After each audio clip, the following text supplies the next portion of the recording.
RTI यानी right to information.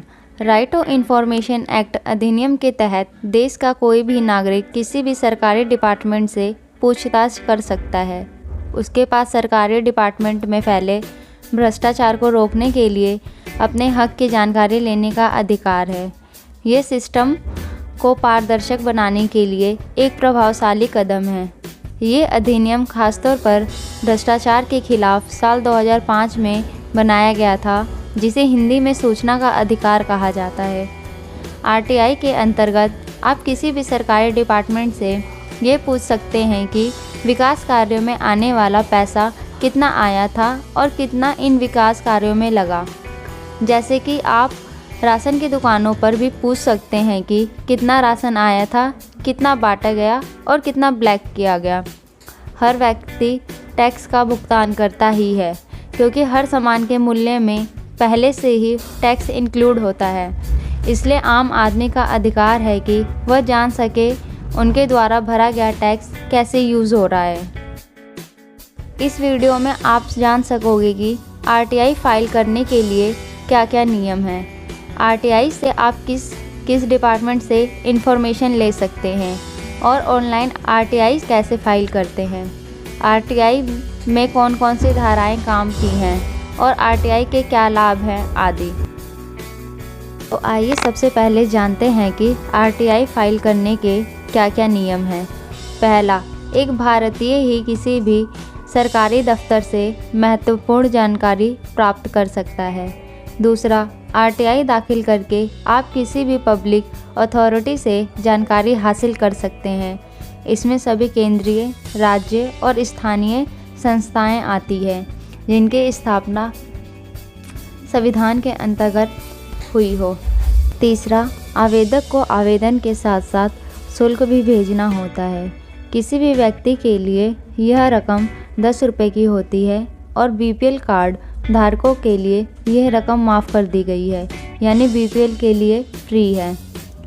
चौथा, अलग अलग राज्यों के आधार पर यह शुल्क 8 से 100 रुपये तक का होता है, यानी अगर आप दिल्ली में हैं तो इसकी फ़ीस अलग होगी और अगर दूसरे राज्य से हैं तो उसकी फ़ीस अलग हो सकती है।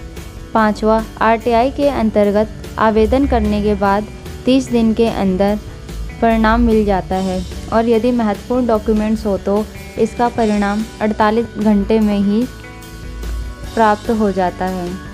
छठा, कुछ कारणों के कारण आवेदन कैंसिल भी किया जा सकता है, जैसे कि मान लो कि आवेदन में बात सही तरीके से नहीं भरी या फिर डिटेल अधूरी हो या उसके अलावा आवेदन की राशि गलत भर दी गई है, तो आवेदक का आवेदन रिजेक्ट कर दिया जाता है।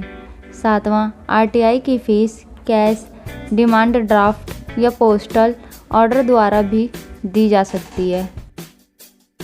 अब जानते हैं कि आरटीआई से आप किस किस डिपार्टमेंट से इंफॉर्मेशन ले सकते हैं।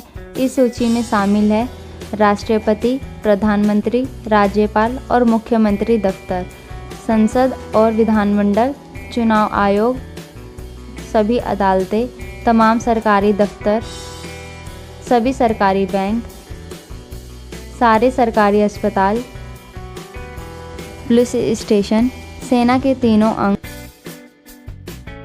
पीएसयू, सरकारी बीमा कंपनियां, सरकारी फ़ोन कंपनियां, सरकार से फंडिंग पाने वाले एनजीओ। इन सभी विभागों के अलावा किसी भी खुफिया एजेंसी की वैसी जानकारियां जिनके सार्वजनिक होने से देश की सुरक्षा और अखंडता को खतरा हो या दूसरे देशों के साथ भारत से जुड़े मामले हों, उन विभागों में आईटीआर नहीं लगा सकते। चलिए अब जानते हैं कि ऑनलाइन आईटीआर कैसे फाइल करते हैं।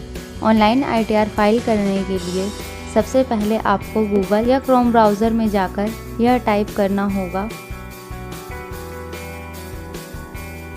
फिर होम पेज पर सबमिट रिक्वेस्ट ऑप्शन पर क्लिक करें। उसके बाद आपके सामने कुछ ऐसा पेज खुलेगा जिसमें सारे गाइडलाइंस लिखे हैं। इसको आपको पढ़ लेना है, फिर एक्सेप्ट करके सबमिट कर देना है। इसके बाद इसमें पूछी गई सारी जानकारी, जैसे आपको पता है, आपकी एजुकेशनल क्वालिफ़िकेशन, आपके सवाल और आप किस संस्था से सवाल पूछना चाहते हैं, सब विवरण भरें। सारे डिटेल्स भरने के बाद सबमिट बटन पर क्लिक कर दें। इसके बाद आपको RTI फ़ीस के 10 रुपये का चालान ऑनलाइन भरना होगा। इसके लिए आप अपने भुगतान का प्रकार चुन सकते हैं। इसमें मांगी गई जानकारी दर्ज करके पे बटन पर क्लिक कर दें। इसके बाद आपका RTI फ़ाइल पूरा हो जाएगा और आपको मैसेज और ईमेल के ज़रिए आपको आपका स्टेटस चेक करने के लिए एक नंबर भी मिल जाएगा। इन सभी स्टेप्स को सावधानीपूर्वक पालन करके आप ऑनलाइन RTI फाइल कर सकते हैं।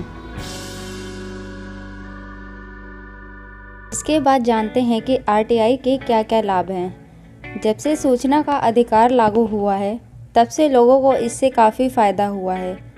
इससे आम जनता के हितों की रक्षा हो रही है। सूचना के अधिकार से होने वाले फ़ायदे कुछ इस प्रकार हैं।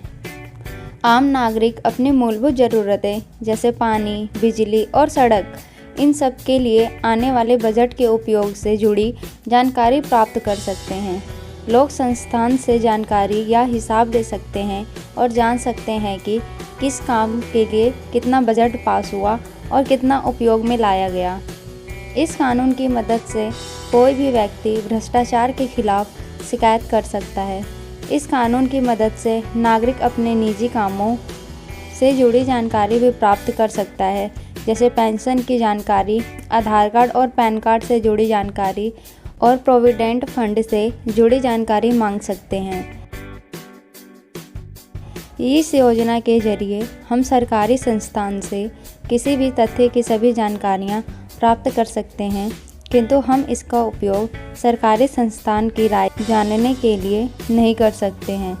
इस अधिनियम के अंतर्गत सभी सरकारी संस्थान, बैंक, स्कूल, कॉलेज, अस्पताल, बिजली विभाग, टेलीकॉम विभाग, रेलवे विभाग, राज्य सरकार, पोस्ट ऑफिस इत्यादि सब आते हैं। RTI एक्ट की सबसे बड़ी बात यह आम जनता के सभी अधिकारों की रक्षा करता है और सूचना प्राप्ति से जनता में सरकार के प्रति विश्वास बना रहता है। हमने ऑनलाइन फ़ाइल करना तो सीख लिया, अब जानते हैं कि ऑफ़लाइन RTI फ़ाइल कैसे करें। RTI ऑफ़लाइन फ़ाइल करने के लिए आपको सबसे पहले उस विभाग के बारे में सूचना इकट्ठा करें जिससे आप RTI फ़ाइल करना चाहते हैं।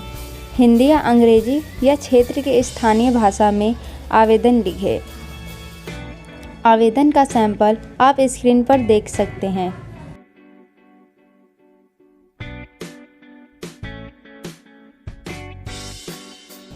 आवेदन को संबंधित राज्य या केंद्रीय लोक सूचना अधिकारी को संबोधित करें और विषय पंक्ति में RTI अधिनियम 2005 के तहत सूचना मांगना लिखें।